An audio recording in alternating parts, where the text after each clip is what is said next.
So, a very good morning. Myself, Professor Saxena, and in today's session, we will discuss about nested loop in C language. So, first of all, what is nested loop? Nested loop means a loop statement inside another loop statement. सबसे पहले हम बात करते हैं कि nested loop क्या होता है। तो नेस्टेड लूप से हमारा तात्पर्य है अगर हम एक लूप स्टेटमेंट को दूसरे लूप स्टेटमेंट के अंदर इस्तेमाल करते हैं या एक लूप में दूसरा लूप इस्तेमाल करते हैं तो इसको हम बोलते हैं nested loop. In C language, we can define a loop inside another loop called nesting of loops in C.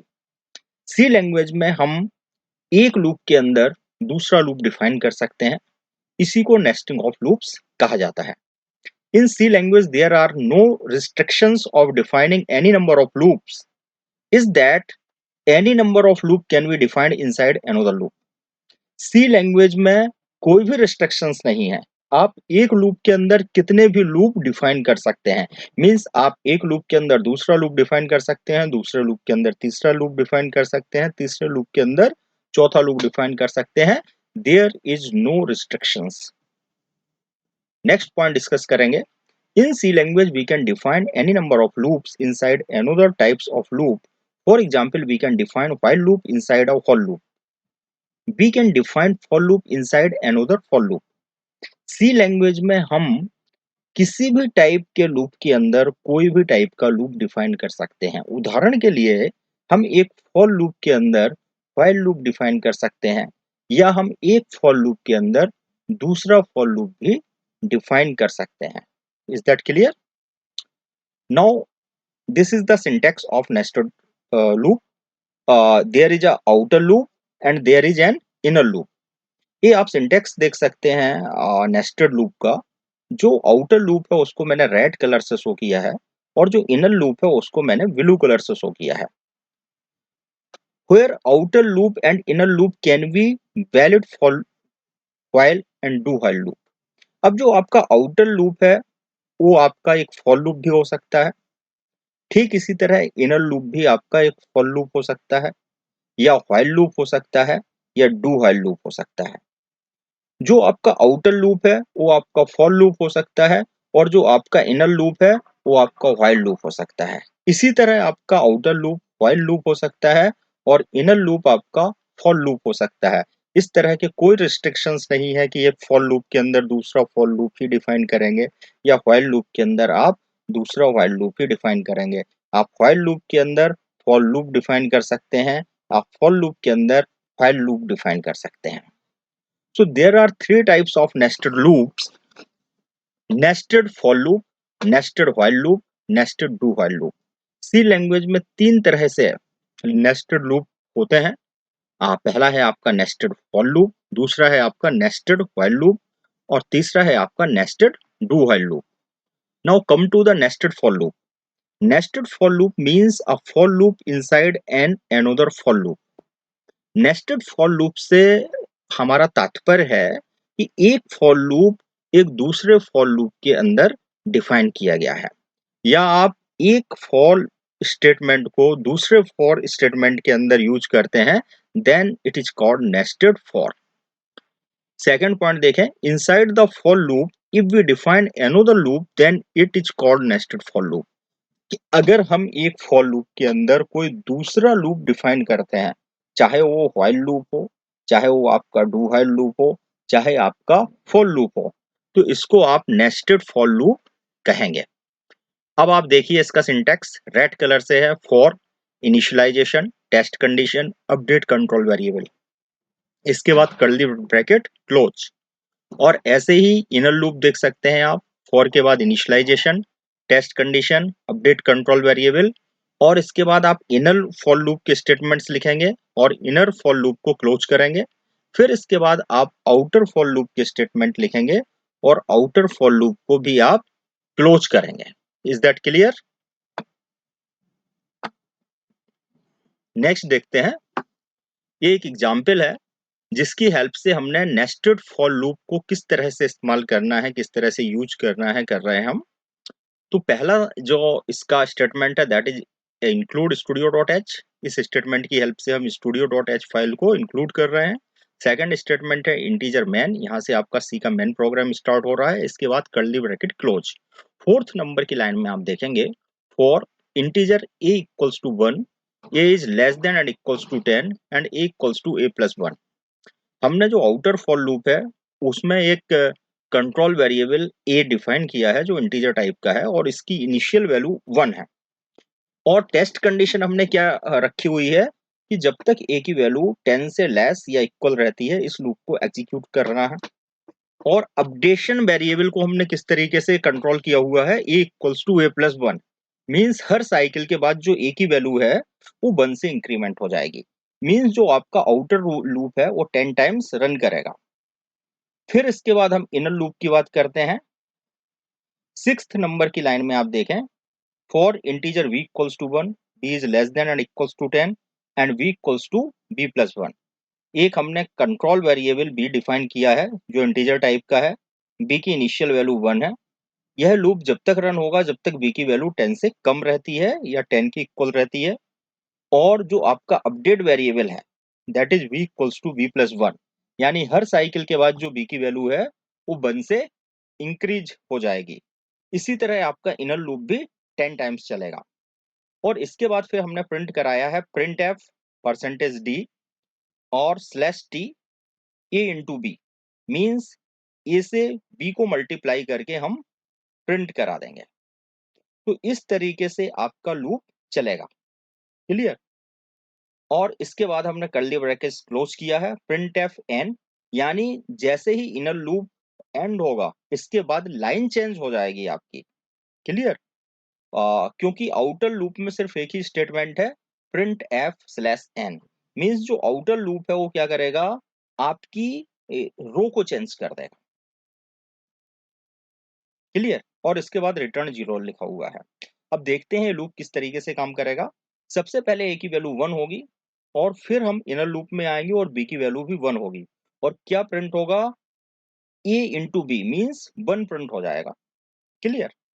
और इसके बाद एक टैब डिस्टेंस पर फिर क्या प्रिंट होगा, देखिए जो आउटर लूप है उसमें ए की वैल्यू 1 रहेगी और जो इनर लूप है उसमें बी की वैल्यू 1 है। और सेकंड साइकिल में बी की वैल्यू 2 हो जाएगी, ऐसे ही थर्ड साइकिल में बी की वैल्यू 3 हो जाएगी, फोर्थ साइकिल में बी की वैल्यू 4 हो जाएगी और जो आपका इनर लूप है वो 10 टाइम्स चलेगा। इसके बाद हम फिर से आउटर लूप में पहुंचेंगे और ए की वैल्यू 2 हो जाएगी और इसके बाद फिर हम इनर लूप में आएंगे और बी की वैल्यू फर्स्ट साइकिल में 1 होगी, सेकंड साइकिल में 2 होगी, थर्ड साइकिल में 3 होगी, फोर्थ साइकिल में 4 होगी और फिर से इनर लूप 10 टाइम्स चलेगा। तो आप यहाँ देख सकते हैं क्या होने वाला है, आपका आउटर लूप एक बार एग्जीक्यूट होगा, इसके बाद आपका इनर लूप 10 टाइम्स रन होगा for b equals to 1 to b equals to 10। फिर इसके बाद आउटर लूप आपका सेकंड टाइम रन होगा, यहाँ पर ए की वैल्यू 2 हो जाएगी और इनर लूप आपका फिर से अगेन 10 टाइम्स रन होगा for b equals to 1 to 10। फिर इसके बाद फिर आउटर लूप एग्जीक्यूट होगा फॉर इक्वल्स टू 3 के लिए और फिर से inner loop from b equals to 1 to b equals to 10 के लिए एग्जीक्यूट होगा। तो इस तरीके से हम देखेंगे कि जब तक ए की वैल्यू भी 10 नहीं हो जाती ये दोनों लूप्स कंटिन्यू चलते रहेंगे। तो फर्स्ट साइकिल की अगर हम बात करें तो 1 प्रिंट होगा, फिर इसके बाद 2 प्रिंट होगा, फिर 3 प्रिंट होगा, क्योंकि a इंटू बी हमें प्रिंट करना है। तो a की वैल्यू फर्स्ट साइकिल के लिए 1 है और b की वैल्यू 1 टू 10 वेरी हो रही है और a वैल्यू एक टैब स्पेस पे प्रिंट हो रही है। तो for equals to 1 and b equals to 1 1 print हो गया, ऐसे ही for a equals to 1 and b equals to 2 2 print हो गया, for a equals to 1 and b equals to 3 3 print हो गया, for equals to 1 and b equals to 4 4 print हो गया और ए हम 10 तक जाएंगे for a equals to 1 and b equals to 10 10 print हो गया। इसके बाद आउटर लूप की सेकंड साइकिल स्टार्ट होगी, ए की वैल्यू 2 हो जाएगी और बी की वैल्यू 1 होगी, तो 2 इंटू 1 इक्वल्स टू 2 प्रिंट हो गया। अगेन सेकंड साइकिल में ए की वैल्यू 2 कांस्टेंट रहेगी और बी की वैल्यू भी 2 हो जाएगी, तो 4 प्रिंट हो गया और अप टू हम 20 जाएंगे। थर्ड साइकिल में ए की वैल्यू 3 हो जाएगी कांस्टेंट और बी की वैल्यू 1 से लेकर 10 तक वेरी होगी, तो 3 6 9 12 15 अप टू 30 प्रिंट हो जाएगा। इस तरह से जो लास्ट लूप आपका एग्जीक्यूट होगा उसमें ए की वैल्यू 10 कांस्टेंट हो जाएगी और बी की वैल्यू 1 to 10 वेरी होगी। तो 10, 20, 30, 40, 50, 60, 70, 80, 90 और 100 इस तरीके से प्रिंट हो जाएगा।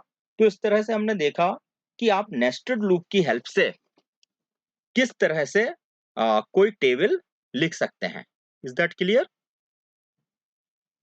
इसके बाद हमें लूप का कॉन्सेप्ट समझने के लिए हमने प्रोग्राम बनाया हुआ है कि जो नेस्टेड लूप है वो बेसिकली किस तरीके से एग्जीक्यूट होते हैं। सबसे पहले आउटर लूप एग्जीक्यूट होता है और फिर हम इनर लूप में आते हैं। और इनर लूप कब तक एग्जीक्यूट होता रहता है? जब तक कि इनर लूप से हम आउट नहीं हो जाएं। और फिर हम इनर लूप से आउट होते हैं और फिर आउटर लूप में कंट्रोल वेरिएबल की वैल्यू चेंज होती है और फिर इसके बाद हम इनर लूप में आ जाते हैं और इनर लूप पूरा रन होता है।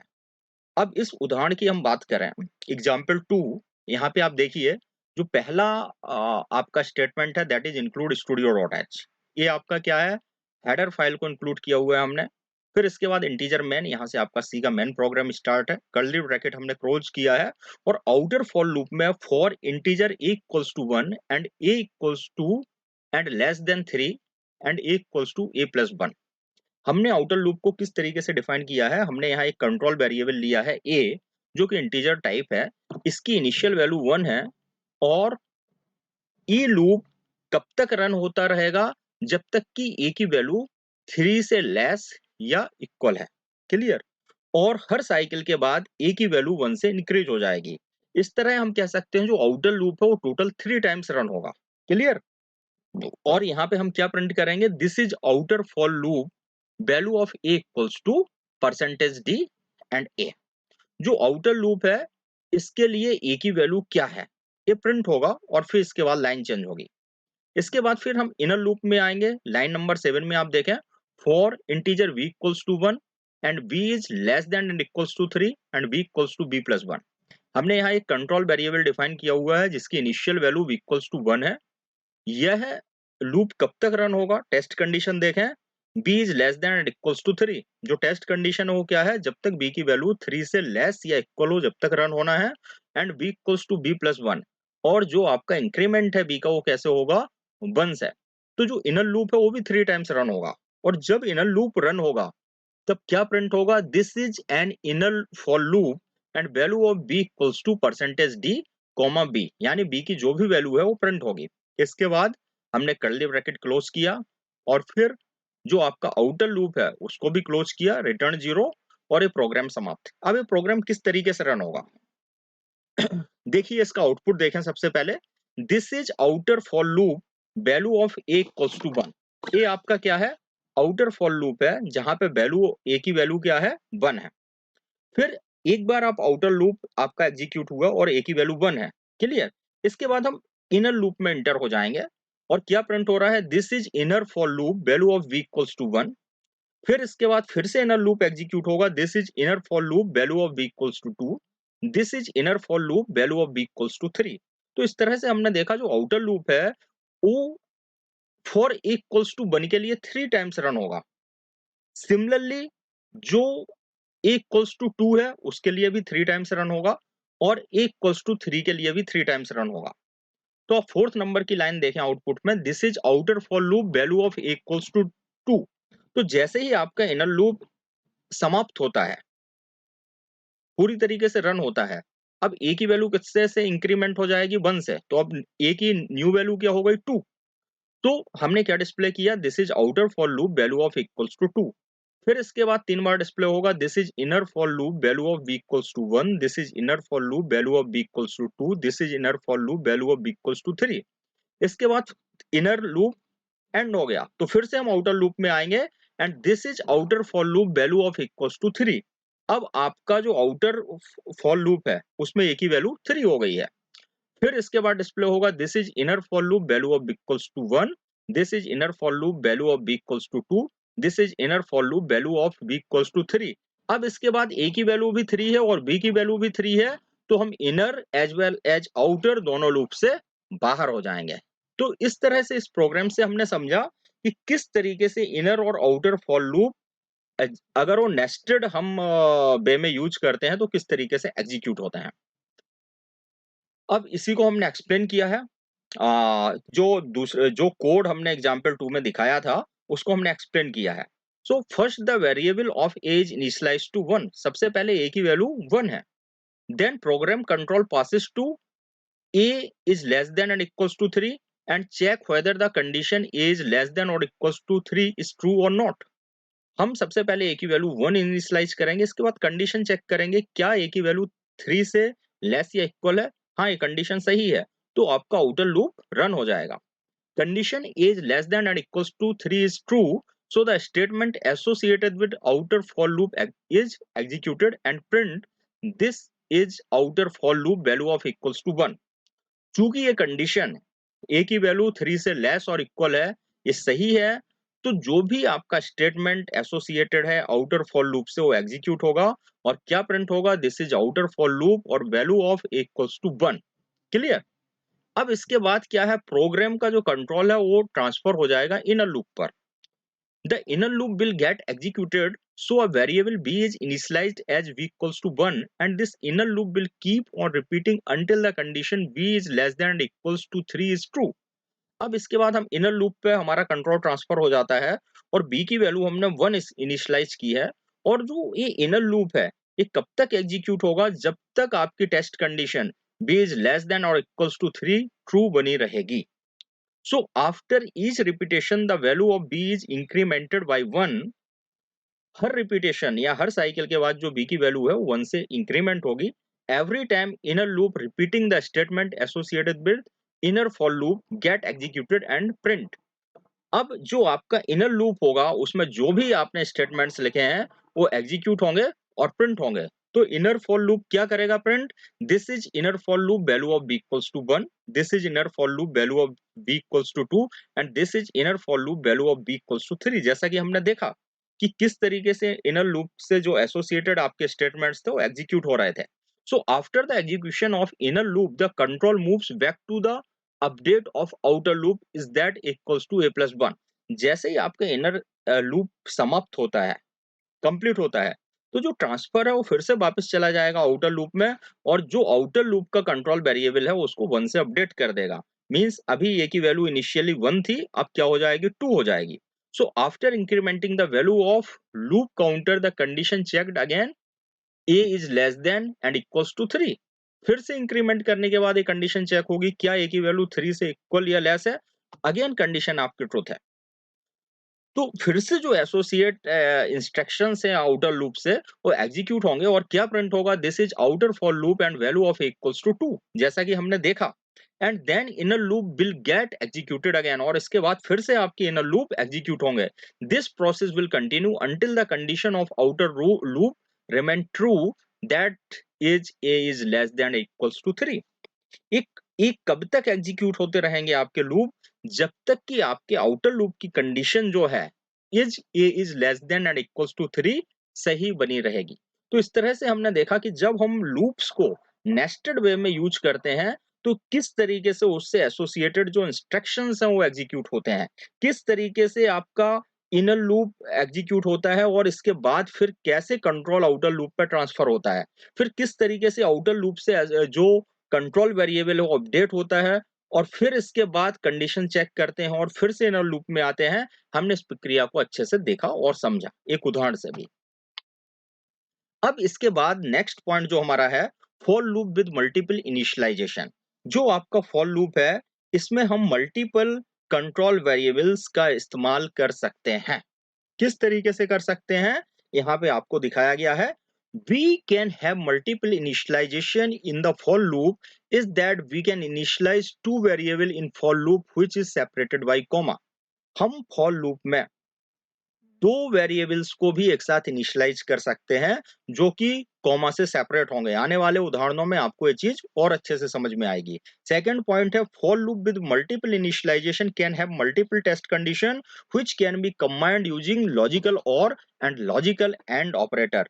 चूंकि हमने मल्टीपल हम यहाँ पर जो आपका कंट्रोल वेरिएबल्स है उसको इनिशियलाइज कर रहे हैं तो हम मल्टीपल टेस्ट कंडीशन को भी यूज कर सकते हैं। क्लियर? और जब हम मल्टीपल टेस्ट कंडीशंस को यूज करेंगे या दो टेस्ट कंडीशन को यूज करेंगे तो उनको हम लॉजिकल और या लॉजिकल एंड ऑपरेटर से आपस में जोड़ सकते हैं। थर्ड पॉइंट है for loop with multiple initialization can have two variable updating part separated with a comma. जिस प्रकार से हमने टू कंट्रोल वेरिएबल्स को इनिशियलाइज किया, जिस प्रकार से हमने टू कंडीशंस जो टेस्ट कंडीशंस हैं उनको चेक किया, उसी तरीके से अब टू अपडेटिंग वेरिएबल्स भी हम यूज कर सकते हैं। मींस दो वेरिएबल्स को एक साथ अपडेट भी कर सकते हैं जो कि कॉमा से सेपरेट रहेंगे। यहाँ पर इस उदाहरण में हमने इस चीज को समझाने की कोशिश की है। देखते हैं इस उदाहरण को। फर्स्ट लाइन आपकी है इंक्लूड स्टूडियो डॉट एच। जैसा कि हम जानते हैं यह आपकी हेडर फाइल है और ये हमने अपने प्रोग्राम में ऐड की हुई है। सेकंड आपका जो स्टेटमेंट है इंटीजर मैन, यहां से आपका मेन प्रोग्राम स्टार्ट होता है। नाउ फोर्थ नंबर का कमांड है the purpose of this program is to demonstrate the use of for loop. आपकी स्क्रीन पर क्या प्रिंट होगा जैसे प्रोग्राम रन होगा कि इस प्रोग्राम का उद्देश्य है वो क्या है कि फॉर लूप के यूज को डेमोन्स्ट्रेट करना कि फॉर लूप को हम किस तरीके से इस्तेमाल करते हैं with multiple variable initialization and with multiple test condition. किस तरीके से हम मल्टीपल वेरिएबल्स को इनिशियलाइज करके और मल्टीपल टेस्ट कंडीशन की हेल्प से हम फॉर लूप का इस्तेमाल कर सकते हैं। और फिर प्रिंट होगा this program will display the square from 1 to 10। इस प्रोग्राम की हेल्प से हम क्या डिस्प्ले करने वाले हैं, 1 से लेकर 10 नंबर तक की स्क्वायर को डिस्प्ले करने वाले हैं। सेवेंथ नंबर की लाइन में देखिए इंटीजर ए बी, हमने टू इंटीजर्स को डिक्लेयर किया है, दो वेरिएबल्स को हमने डिक्लेयर किया है जो कि इंटीजर टाइप है। एक वेरिएबल का नाम ए है और दूसरे वेरिएबल का नाम बी है। अब इसके बाद फॉर लूप देखिए आप एट्थ नंबर की लाइन में for a equals to 1 comma b equals to 1। Means हमने ए वेरिएबल को भी इनिशियलाइज किया और ए की इनिशियल वैल्यू हमने 1 रखी है, इसी तरह बी की भी इनिशियल वैल्यू हमने 1 रखी है। फिर हमने इसके बाद सेमी कॉलम लगाया है a is less than and equals to 10 और b is less than and equals to 10। Test condition क्या है, या तो ए की वैल्यू 10 से लेस या इक्वल हो जाए या बी की वैल्यू 10 से लेस या इक्वल हो, जब तक इस लूप को हमें रन करना है। क्लियर? इस लूप को हमें कब तक रन करना है, जब तक ए या बी दो वेरिएबल्स में किसी एक की भी वैल्यू 10 से लेस या इक्वल होती है, तब तक हमें इस लूप को रन करना है। इसके बाद हमने सेमीकोलन लगाया और a plus plus comma b plus plus लिखा। मीन्स हर साइकिल के बाद a की वैल्यू 1 से इंक्रीमेंट होगी और b से इंक्रीमेंट होगी। अब इसका मतलब समझते हैं कि ये लूप कितनी बार रन होगा। तो यहां पर आप देख सकते हैं a की इनिशियल वैल्यू 1 है, b की इनिशियल वैल्यू 1 है। ये लूप रन होना है जब तक कि a की वैल्यू 10 से कम रहे, इसी तरह b की वैल्यू 10 से कम या 10 की इक्वल रहे। और हर साइकिल में a की वैल्यू भी 1 से इंक्रीमेंट हो रही है, इसी प्रकार b की वैल्यू भी 1 से इंक्रीमेंट हो रही है। तो हम समझ सकते हैं यह loop total 10 numbers of time run होगा। क्लियर? अब इसके बाद हमने कर्ली ब्रेसेस लगाया है और एक कमांड लिखा है बॉडी ऑफ लूप में print F the square of percentage D is percentage d, और फिर इसके बाद कॉमा लगाया है ए, फिर कॉमा लगाया है a into b. Means first percentage d की जगह डिस्प्ले होगा ए की वैल्यू और सेकंड परसेंटेज डी की जगह डिस्प्ले होगा ए इंटू बी की वैल्यू, और इसके बाद सेमी कॉलम क्लोज कर दिया है और रिटर्न 0 कर दिया है। अब आइए देखिए इस प्रोग्राम के आउटपुट क्या होगा। पहला आउटपुट है the square of 1 is 1। Second line में प्रिंट होगा the square of 2 is 4। Third line में प्रिंट हो रहा है the square of 3 is 9। Fourth line में प्रिंट हो रहा है द स्क्वायर ऑफ 4 इज 16। इस तरीके से जो आपकी 10th नंबर की लाइन है उसमें प्रिंट हो रहा है द स्क्वायर ऑफ 10 इज 100। किस तरीके से आउटपुट आ रहा है, अगर हम फर्स्ट साइकिल की बात करें तो ए की वैल्यू 1 है और ए इंटू बी की वैल्यू भी 1 है, तो फर्स्ट परसेंटेज डी की जगह डिस्प्ले हुआ 1 और सेकंड परसेंटेज डी की जगह भी डिस्प्ले हुआ 1। अगर हम सेकंड साइकिल की बात करें, सेकंड टाइम जब आपका लूप रन होगा तो ए की वैल्यू 2 हो जाएगी और ए इंटू बी की वैल्यू क्या हो जाएगी, चूंकि ए की वैल्यू भी 2 हो जाएगी और बी की वैल्यू भी 2 हो जाएगी। तो एक तो ए की वैल्यू तो 2 है और ए इंटू बी की वैल्यू 4 हो जाएगी। जब थर्ड टाइम आपका लूप रन होगा उस केस में ए की वैल्यू 3 होगी, बी की वैल्यू 3 होगी, तो ए इंटू बी की वैल्यू 9 होगी। जब फोर्थ टाइम आपकी का ये लूप रन करेगा तब ए की वैल्यू 5 होगी, बी की वैल्यू 5 होगी और ए इंटू बी की वैल्यू 25 होगी। जब इस सिक्स्थ टाइम आपका लूप रन करेगा तब ए की वैल्यू 6 होगी, बी की वैल्यू 6 होगी और ए इंटू बी की वैल्यू 36 होगी। और जब ये लूप आपका 10th टाइम रन करेगा, लास्ट टाइम रन करेगा, तब ए की वैल्यू 10 होगी, बी की वैल्यू 10 होगी और ए इंटू बी की वैल्यू 100 होगी। तो आप देख सकते हैं कि किस तरीके से आपका डिस्प्ले होगा output. The square of 1 is 1, the square of 2 is 4, the square of 3 is 9, the square of 4 is 16, the square of 5 is 25 up to the square of 10 is 100। इस तरीके से हमने देखा कि किस तरीके से हम मल्टीपल इनिशियलाइजेशन के साथ फॉर लूप यूज करते हैं। आइए अब हम देखते हैं नेस्टेड व्हाइल लूप। तो सबसे पहले हम डेफिनेशन पढ़ेंगे। The nested while loop means any type of loop which is defined inside the while loop. Nested while loop से हमारा तात्पर्य है कि अगर हम व्हाइल लूप के अंदर कोई अन्य लूप डिफाइन करते हैं, चाहे वो व्हाइल हो, चाहे वो डू व्हाइल हो, चाहे वो फॉर लूप हो, इसको हम बोलेंगे this is nested while loop. Now syntax. Syntax में रेड कलर से लिखा हुआ है व्हाइल कंडीशन 1। यह आपका जो आउटर लूप है वो व्हाइल लूप है। इसके बाद curly bracket closed, statement associated with inner while loop. फिर इसके बाद इनर हमने ब्लू कलर से व्हाइल लूप लिखा हुआ है जो कि इनर व्हाइल लूप है। व्हाइल के ब्रैकेट में लिखा है condition 2। Now curly bracket closed end statement associated with inner while loop, curly bracket again closed end इसके बाद रेड कलर का कर्ली ब्रैकेट क्लोज। तो यहां हम देख सकते हैं कि एक व्हाइल लूप के अंदर हमने एक दूसरा व्हाइल लूप यूज किया हुआ है, इसीलिए इसको बोलते हैं नेस्टेड व्हाइल लूप। अब यह नेस्टेड व्हाइल लूप का यूज करके हमने एक प्रोग्राम लिखा हुआ है। प्रोग्राम क्या है आपका, 1 से लेके 9 तक, 1 से लेके 9 तक हम लिखेंगे गिनती, और फिर सेकंड लाइन में 2 से लेके 18 तक डिस्प्ले होगा, थर्ड लाइन में 3 से लेके 27 तक डिस्प्ले होगा। किस तरीके से वर्क कर रहा है हम देखते हैं।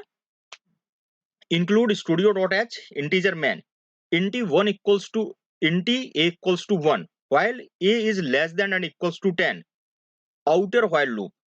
फिर इसके बाद int v equals to 1 while v is less than and equals to 10 inner while loop। print percentage d slash t e into b and v equals to b plus 1। इसके बाद 13 नंबर की लाइन में है a equals to a plus 1 print slash n। जो program हमने for loop से बनाया था सेम प्रोग्राम हम यहाँ पर व्हाइल लूप से बना रहे हैं। तो आप देख सकते हैं कि जो इनर लूप है वो क्या प्रिंट करेगा, a इंटू बी, यानी a में से b में, a को हम b से मल्टीप्लाई करेंगे और जो भी वैल्यू आएगी उसे हम प्रिंट कर देंगे। और कितनी डिस्टेंस पर प्रिंट करेंगे, एक टैप के डिस्टेंस पर प्रिंट करेंगे। जो आपका आउटर लूप है वो क्या प्रिंट करेगा, वो सिर्फ लाइन चेंज करने का काम करेगा। तो हम अगर पहले बात करें कि फर्स्ट साइकिल के लिए ए की वैल्यू 1 है और इनर लूप में बी की वैल्यू 1 है, तो सबसे पहले ए इंटू 1 इंटू 1 क्या डिस्प्ले हो जाएगा, 1। इसी तरह से सेकंड साइकिल में बात करें हम, तो ए की वैल्यू तो फिक्स रहेगी और बी की वैल्यू क्या हो जाएगी, 2 होगी, 3 होगी, 4 होगी, 5 होगी, 6 होगी, 7 होगी, 8 होगी, 9 होगी, 10 होगी। तो इस तरीके से फर्स्ट लाइन में आपके डिस्प्ले होगा 1 टू 10। क्लियर। इसी तरीके से सेकंड लाइन में आपके क्या डिस्प्ले होने वाला है, 2 टू, ये देखिए। क्लियर। फर्स्ट लाइन में क्या डिस्प्ले हुआ आपका, 1 टू 10। इसी तरीके से सेकंड लाइन में क्या डिस्प्ले होगा, चूंकि सेकंड साइकिल की बात करें तो आउटर लूप में ए की वैल्यू 2 हो जाएगी और inner loop v equals to 1 to 10 vary होगा। तो ए की वैल्यू 2 है और बी की वैल्यू 1 से लेकर 10 तक वेरी हो रही है। तो सबसे पहले 2 इंटू 1 इक्वल्स टू 2 डिस्प्ले हुआ, फिर इसके बाद 2 इंटू 2 इक्वल्स टू 4 डिस्प्ले हुआ, फिर इसके बाद 2 इंटू 3 इक्वल्स टू 6 डिस्प्ले हुआ। ये कहां तक जाएगा, अप टू 20। फिर हम जब थर्ड साइकिल चलेगी तो ए की वैल्यू 3 हो जाएगी और बी की वैल्यू फिर से अगेन 1 टू 10 तक वेरी होगी। तो ए की वैल्यू तो 3 है और बी की वैल्यू 1 से लेकर 10 तक वेरी हो रही है। तो सबसे पहले डिस्प्ले होगा 3, फिर इसके बाद 3 multiply by 2 equals to 6, then 3 multiply by 3 equals to 9, then 3 multiply by 4 equals to 12 और अप टू 30 ये डिस्प्ले होगा। इस तरीके से हम देख सकते हैं जो लास्ट टाइम लूप चलेगा तो आउटर लूप में ए की वैल्यू 10 हो जाएगी और बी की वैल्यू अगेन 1 to 10 वेरी होगी और 10, 20, 30, 40, 50 अप टू 100 इस प्रकार डिस्प्ले होगा। सेम प्रोग्राम हम डू व्हाइल की हेल्प से बना सकते हैं। डू व्हाइल लूप से भी सेम प्रोग्राम बनाया जा सकता है। यहाँ पे डू व्हाइल लूप का सिंटैक्स आपको दिखाई दे रहा है।